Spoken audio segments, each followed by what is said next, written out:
अस्सलाम वालेकुम जी। आज हम बनाएंगे चिकन ग्रेवी। बहुत ही ज़बरदस्त अंदाज में झटपट वाली 2 मिनट रेसिपी है। इसके लिए 2 बड़े प्याज, 2 टमाटर मोटे मोटे काट लिए क्योंकि टमाटर के छिलके उतारने हैं।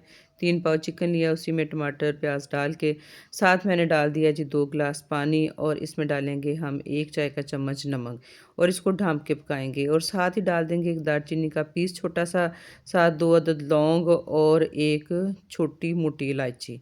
तो ये चीज़ें डाल के हम रखेंगे इसको नॉर्मल आंच पे और पकाएंगे कोई 25 मिनट पकाने के बाद, क्योंकि मेरा टाइम इतना आ रहा था इसलिए 25 मिनट बता रही हूँ। तो ये मोटे मोटे जो टमाटर काटे थे उनके छिलके हम निकाल देंगे और इसमें हम डालेंगे जी कुकिंग ऑयल।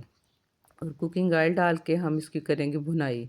तो डोई जब जैसे जैसे आप हिलाएंगे टमाटर जो हैं ये घुल मिल जाएंगे। ऑयल हमने मुनासिब सा डाल लिया और इसके बाद डाली है जी आधा 1 चाय का चम्मच हल्दी, आधा 1 चाय का चम्मच सुरख मिर्च।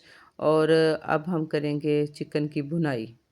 बहुत ही आसान तरीका है। वीडियो पसंद आए तो प्लीज़ लाइक कर दें, चैनल पे न्यू है तो सब्सक्राइब कर दें और बेल आइकॉन को प्लीज़ ज़रूर प्रेस कर दें ताकि जो भी मेरी अच्छी अच्छी रेसिपीज़ आएँ आपको फ़ौरन मिलें।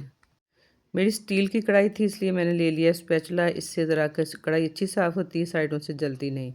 तो अच्छे से हमने भुनाई कर ली है। अब चिकन देखा हमने चिकन गल चुका है। 7-8 मिनट की भुनाई के बाद ऑयल जो है सेपरेट होना शुरू हो गया है। अब हम इसमें डालेंगे जी गरम मसाला। और अगर आप थोड़ा सा मसाला चाहते हैं ग्रेवी बनाना तो मैंने जैसे छोटा सा आधा कप पानी डाला। आप इस स्टेप पे डाल के ज़रा इसको अच्छा सा हिला दें। फिर थोड़ी सी काली मिर्च का पाउडर, आधा 1 चाय का चम्मच सूखा धनिया पाउडर, आधा 1 चाय का चम्मच ज़ीरा डाला है मैंने।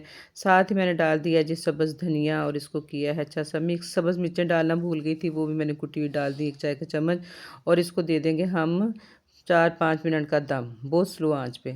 मज़ेदार सी चिकन ग्रेवी तैयार है।